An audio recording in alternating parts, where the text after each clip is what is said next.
ముఖ్యమంత్రి నల్లగొండ జిల్లాకు ఏదో స్కామ్ రోడ్లు ప్రారంభం చేస్తా అని చెప్పి ఒక సాకు పెట్టుకొని వచ్చి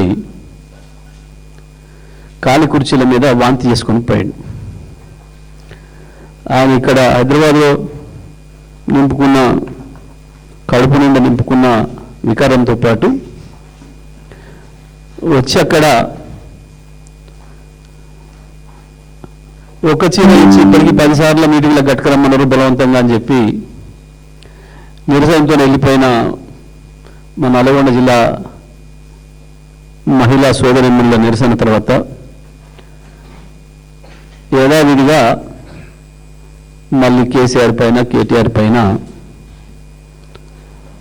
అవాకులు చివాకులు వెళ్ళి కాలు కుర్చీల పైన తన వాంతి చేసుకుని పోయిండు.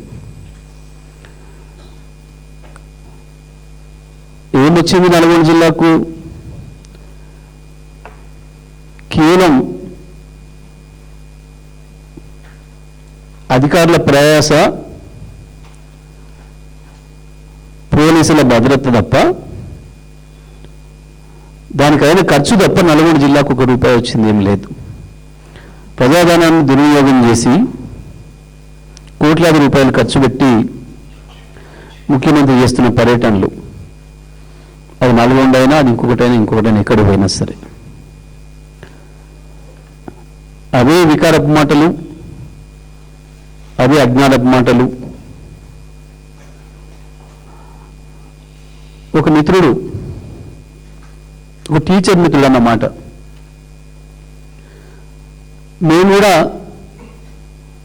వాస్తవానికి అప్పుడు ప్రభుత్వం మారితే ఇంకో ప్రభుత్వం వస్తే ఇది చాలా చేస్తాడు మాకు అనుకుని మేము ఓట్లు వేసినాం. కానీ అప్పుడవే తిట్లు ఇప్పుడే తిట్లు తప్ప మాకొచ్చింది ఏముంది? ఇక్కడ కాంగ్రెస్కు ఓటేసిన ప్రతి ఒక్కరూ వాళ్ళు ప్రశ్నించుకుంటున్నమాట. నేనే ముఖ్యమంత్రి మా జిల్లాకు రావాలి, నియోజకవర్గం రావాలని ప్రజలు ఎదురు చూస్తారు. పర్టికులర్గా కేసీఆర్ కాలంలో ఇంకెక్కువగా చూసేది. కేసీఆర్ వచ్చిందంటే మన పంట వండినట్టే, మన నియోజకవర్గం బాగైనట్టే, మన జిల్లాకు లాభమైనట్టే అని చెప్పి ఎదురు చూసేది. కేసీఆర్ వస్తేనేమో ఆనాడు నిధుల వరద వచ్చేది, ఇవాళ రేవంత్ రెడ్డి వస్తే బూతుల కంపు వస్తుంది. ఎక్కడికి పోయినా సరే దాన్ని మళ్ళీ తెల్లారి శుద్ధి చేసుకోవాల్సి వస్తుంది ప్రజలు.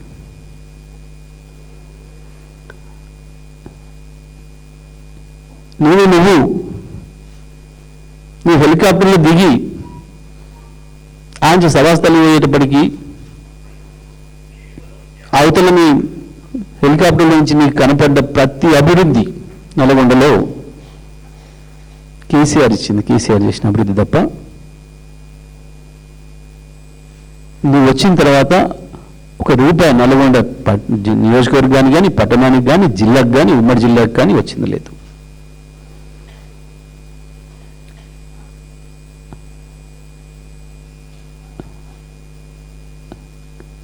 కేటీఆర్ మీద ఏడుస్తాడు. నిజమే, నీ సక్కదనానికి కేటీఆర్ని చూసే ఇంతగానో భయపడతాను. అంటే కేసీఆర్ రావాలి. నువ్వే కేసీఆర్ లేకపోతే నువ్వు కావచ్చు, నేను వచ్చిన బీజేపీ జాతీయ అధ్యక్షుడు కావచ్చు, పాప ఆయన కూడా కేసీఆర్ మీద మాట్లాడిపోయింది. వీళ్ళిద్దరిని చూస్తే మీరు బీజేపీ కాంగ్రెస్ని విమర్శించదు, తెలంగాణ కాంగ్రెస్ బీజేపీని విమర్శించదు. ఏదో పైకి అప్పుడప్పుడు కిషన్ రెడ్డి ఈయన కిషన్ రెడ్డి అన్నట్టు మోడీ వైపు కన్నెత్తి చూడు, పల్లెత్తి ఒక మాట మాట్లాడాడు రేవంత్ రెడ్డి. ఇవాళ కాంగ్రెస్ కార్యకర్తలందరూ కూడా, నల్గొండ జిల్లాలో ఉన్న ఒరిజినల్ కాంగ్రెస్ కార్యకర్తలందరూ కూడా తీవ్రమైన బాధతో ఉన్నారు. ఈ హైబ్రిడ్ కాంగ్రెస్ వచ్చి మమ్మల్ని తొక్కేసి నాశనం చేసింది అని. నువ్వంటే తొక్కుడు భాష, దోపిడి భాష మాట్లాడతాడు. నేను రెండు మీకు తెలిసినాయి. పాపం తెలుగుదేశం పార్టీలో సీనియర్లు ఆనాడు ఎంతోమంది ఆశలు పెట్టుకొని చంద్రబాబు నాయుడు అటు వెళ్ళిపోతాడు ఆంధ్రప్రదేశ్కి, ఇక్కడ మేము ఏదో నాయకత్వం చేస్తామనుకుంటే పాపం వాళ్ళందరినీ దొక్కి తెలంగాణ నాయకత్వం తీసుకున్నాడు. దాని పేరు చెప్పుకొని దాన్ని అడ్డం పెట్టుకొని 50 కోట్లకే పిసిసి అధ్యక్ష పదవి కొనుక్కొచ్చుకున్నాడు. నా మాటల్లో కాదు, వాళ్ళ కోమటిరెడ్డి వెంకటరెడ్డి, రాజగోపాల్ రెడ్డి మాటల్లో. ఇప్పుడు మొత్తుకుంటున్నారు వాళ్ళు, అరే ఈ 50 కోట్లతో 50,000 కోట్లు సంపాదించవచ్చు అని చెప్పి మేము అనుకోలేదు అన్నాడు. ఒక్క 50 కోట్లతో పిసిసి కొనుక్కొచ్చుకొని దాన్ని అడ్డం పెట్టుకొని ముఖ్యమంత్రి కలెక్షన్లు చేసి నెలకు 1000 కలెక్షన్ చేస్తున్నాడు, 100 పంపుతున్నాడు పైకి. 100 పైకి పంపిస్తే వాళ్ళు ఆడికే సంతృప్తి పడి కొనసాగిస్తున్నారు. నెలకు 1000 కోట్లు సంపాదిస్తున్నాడు అని చెప్పి వాళ్ళు బాధపడుతున్నారు. నిజమే, తొక్కడం అలవాటే నీకు. పాపం తెలంగాణ 10 ఏళ్ళు, అంతకుముందు 20 ఏళ్ళు 30 ఏళ్ళు వాళ్ళకి జ్ఞానం తెలిసిన కాడి నుంచి పాపం ఆ 3 రంగుల జెండా, కాంగ్రెస్ జెండా పట్టుకొని తిరిగిన బట్టి కావచ్చు, ఉత్తమ్ కావచ్చు, పొన్నం కావచ్చు, దామోదర్ రాజనరసింహ కావచ్చు, శ్రీధర్ బాబు కావచ్చు, కోమటిరెడ్డి సోదరులు కావచ్చు, అందరిని దొక్కే పిసిసి తెచ్చుకున్నాం. దోపిడీ చేసి కలెక్షన్ చేసే పదవి మీద పెట్టుకుంటున్నాం. ఇవాళ మీకు తెలిసిన పదాలు గిదే, మీకు వచ్చిన భాష గదే. తొక్కడం అనే ఆలోచన కనుక ఏ ఒక్క సెకండ్ కేసీఆర్కి వచ్చిందా ఇవాళ నువ్వు ఏదో అడ్రస్ తెలిసేది కాదు ఇవాళ ఈ రాష్ట్రానికి, రాష్ట్ర ప్రజలకి. తొక్కుడు అలవాటు లేదు మాకు, తొక్కుడు భాష అనేది మాట్లాడలేము మేము. కేసీఆర్ అన్నాడు అటువంటి రానియలే. ఏం చేసాడు జిల్లాకు అని అడిగితే, జిల్లా కావచ్చు, రాష్ట్రం కావచ్చు, మా కార్యకర్తలు ఎవరిని అడిగినా, జిల్లాలో ఏ అధికారిని అడిగినా, రాత్రి పగలు పనిచేసిన ఆనాటి అధికారులను అడిగినా 3 నిమిషాల సమయం ఇస్తే 300 నుంచి 3,000 అభివృద్ధి కార్యక్రమాలు చెప్తారు నల్గొండ జిల్లాలో. మీ జానారెడ్డి కాన్స్టిట్యున్సీ, మీ ఉత్తమ్ కాన్స్టిట్యున్సీతో సహా ప్రతిపక్ష నాయకులుగా ఉన్న మీ నియోజకవర్గాలతో సహా ప్రతి నియోజకవర్గంలో మేము చేసిన అభివృద్ధిని 3 నిమిషాలలో 300 నుంచి 3,000 కార్యక్రమాలు చెప్పగలుగుతారు. కానీ ఏదంటూ మీకు మీ మంత్రులకు ఎవరికైనా అవకాశం ఇస్తే 3 నిమిషాలు కాదు, 3 గంటలు ఇచ్చినా, 30 రోజులు ఇచ్చినా ఒక్కటి చెప్పగలుగుతారా మీరు? నల్గొండ జిల్లాలో మీరు ఏం చేసిండ్రు ఒకటంటే ఒక మాట గిది అని చెప్పడానికి.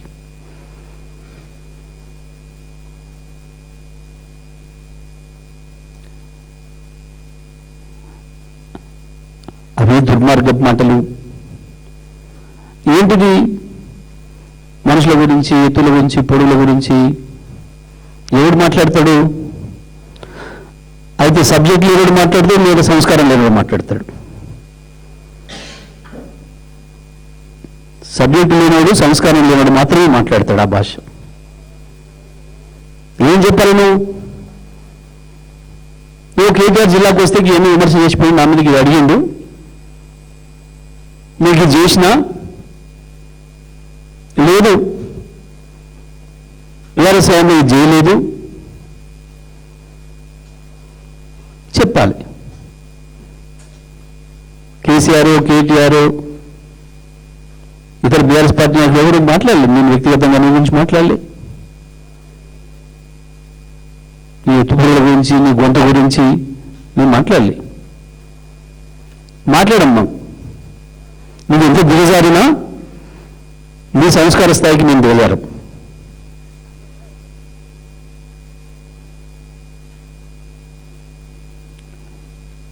నేను ఇవాళ జిల్లాలో వ్యవసాయ రంగం 2014కి ముందు ఇవాళ ఏముంది, ఏ రైతులు చెప్తారు.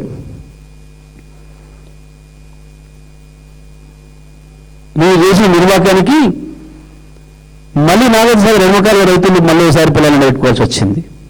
సాగర్లో నీళ్ళుండి అవతల నీ దోస్తు నీ గురువు నీళ్ళు తీసుకుపోతుంటే వేలుగా కళ్ళప్పగించి చూసేది. మళ్ళీ గత 60 సంవత్సరాలు ఏం జరిగిందో నాగార్జున సాగర్ ఎడమకాల కింద మళ్ళీ మీ దుర్మార్గ పరిపాలన వల్ల, మీ చేతగానితనం వల్ల, మీ భావదారిద్ర్యం వల్ల, మీ గురువు దాస్యం వల్ల ఎడమకాలం మళ్ళీ ఒకసారి ఎండబెట్టిండ్రు. ఇప్పటికీ గోదావరి పైన సోయి లేకుండా ఉన్నారు. ఇలాగ మాట్లాడు. నిజమే, నిన్న ఏం చూసిండ్రు నల్గొండ ఆడపడుచులు కొద్దిమంది భూమిలో మిగతా వాళ్ళు ఆ 25 ముచ్చటాన్ని చెప్తాడో విడిపోదామని ఆగిండ్రు. లేదు సోయి. మా నల్గొండ యువత వాస్తవానికి గత ఎన్నికల ముందు ఇంటింటికి తిరిగి ప్రచారం చేసిండ్రు. అవ్వతాతల కాళ్ళు పట్టుకొని ఓట్లు వేయించిండ్రు. మీకు వచ్చిన 2000 చాలా కేసీఆర్ ఇచ్చినాయి, మాకు ఉద్యోగాలు వస్తాయి, మీకు కూడా 4000 చేపిస్తాము అని చెప్పి వాళ్ళందరూ ఎదురు చూసిండ్రు. మా ఉద్యోగాల గురించి ఏమైనా చెప్తాడేమో అని, మాకు 4000 పెన్షన్ గురించి ఏమైనా చెప్తాడేమో అని ఎదురు చూసిండ్రు. లేదు.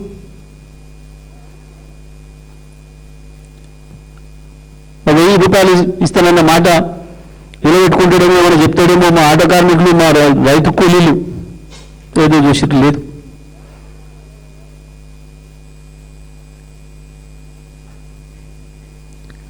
కానీ ఇవన్నీ ఎక్కడ గుర్తు చేసుకుంటారో ప్రజలు, వీటి గురించి ఏడ మాట్లాడుకుంటా పోతారో అని చెప్పి గదే చేతగాగుడు మళ్ళీ గదే ఊత మాటలు తప్ప జిల్లా కొరగబెట్టింది ఏం లేదు. తెలుసు నల్గొండ జిల్లా ప్రజలకి. నువ్వు మూసి గురించి వెళ్ళి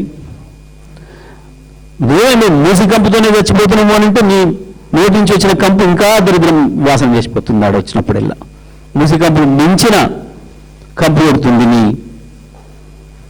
అసలు మాటల వల్ల.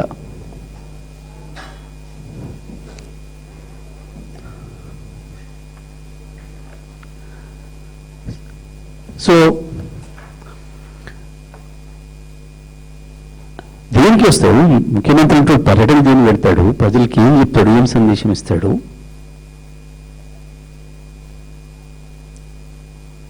ఎస్ఎల్బీసీ గురించి మాగినాం, పోయినసారి ఏం మాట్లాడినావో ఇప్పుడు ఏం మాట్లాడినావో అందరికి గుర్తుంది జిల్లా ప్రజలకి.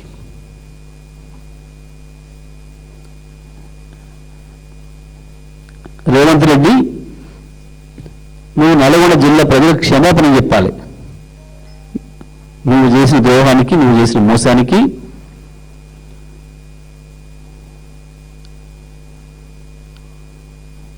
తొక్కితే నువ్వు కాంగ్రెస్లో, తెలుగుదేశంలో కాంగ్రెస్లో దొక్కినావేమో, కానీ కేసీఆర్ గురించి మాట్లాడేటప్పుడు ఊళ్ళో దగ్గర పెట్టుకొని మాట్లాడడం నేర్చుకో.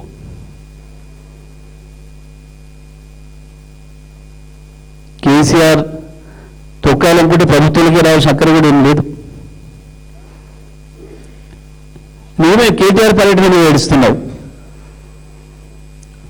ఒకసారి కేటీఆర్ ఇంకబడిని సిఐడి వీడియో పెట్టుకో, తెలుస్తుంది ప్రజలు ఎట్లా ఆదరిస్తున్నారు. దారంబడి పోతుంటే కార్ల వేటలు కావచ్చు, బస్సుల వేటలు కావచ్చు, ఆటోల వేటలు కావచ్చు, మోటార్ సైకిల్ వేటలు కావచ్చు, భార్య పిల్లలతో ఫోటోలు కావచ్చు, హాల్ వచ్చి ఎట్లా విజ్ చేస్తున్నారు, ఏ రకంగా ఫోటోల కొరకు అడుగుతున్నారు. హైదరాబాద్లో పోతుంటే అపార్ట్మెంట్ల నుంచి ప్రజలు ఎట్లా, మహిళలు ఎట్లా అభివృద్ధి చేస్తున్నారు, మళ్ళీ మీరే రావాలని. నీ పర్యటన ఒకసారి చూసుకో, నేను నల్గొండ పర్యటన చేసుకో.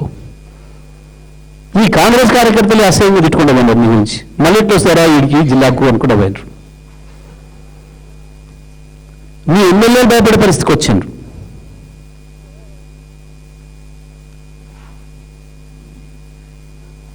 నేను ఇంటికి రావడానికి నీ సొంత పార్టీ ఎమ్మెల్యేలు భయపడే పరిస్థితికి వచ్చిండ్రు.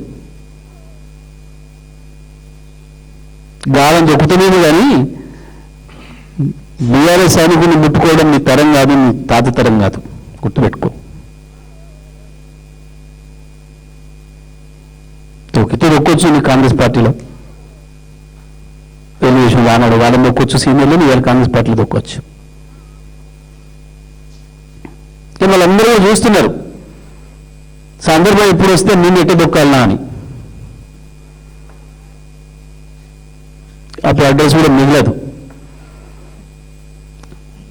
రాజకీయాల్లో పదవులున్నా మాజీలైనా ప్రజలు గౌరవించే పద్ధతిలో ప్రవర్తించడం నేర్చుకోవాలి.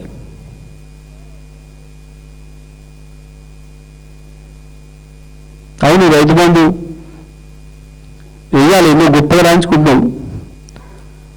ఇప్పుడు వరకు 30,000 రూపాయల బాకీ ఉన్నాయి ప్రతి ఎకరానికి నీ రైతు భరోసా పేరు మీద. ఇచ్చి తీరాలి. తెలంగాణ రైతాంగాన్ని కూడా విజ్ఞప్తి చేస్తున్నాం, రేపటి నుంచి వేయబోయేది కూడా ఇప్పటివరకు బాకీ ఉన్నదే.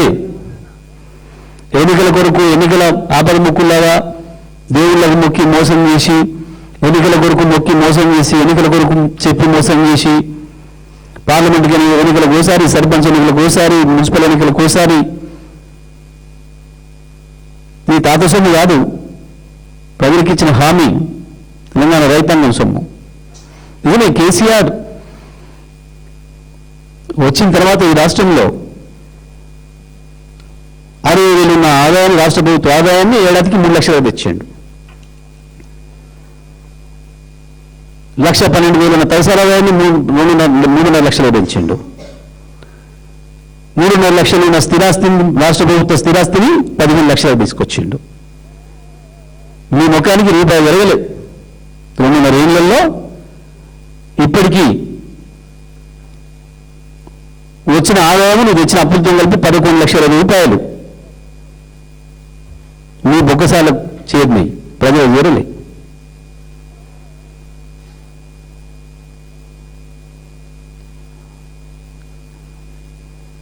కేసీఆర్ అంటే అభివృద్ధికి కేర్ ఆఫ్ ఇవ్వాలి. భారతదేశంలోని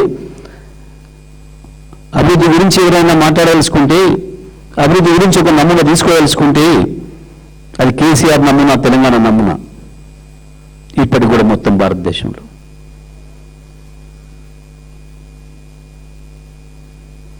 ఈ చెత్తవాగుడు, ఉత్తవాగుడు, ముఖ్యమంత్రి అజ్ఞానాన్ని, మూర్ఖత్వాన్ని బయటపెట్టుకోవడం తప్ప నల్గొండకు రీన్యం లేదు. నల్గొండ జిల్లా ప్రజలకి ముఖ్యమంత్రి కావచ్చు, జిల్లా మంత్రులు కావచ్చు, ఇప్పటిదాకా చేసిన ద్రోహానికి క్షమాపణలు చెప్పాలి వాస్తవాన్ని.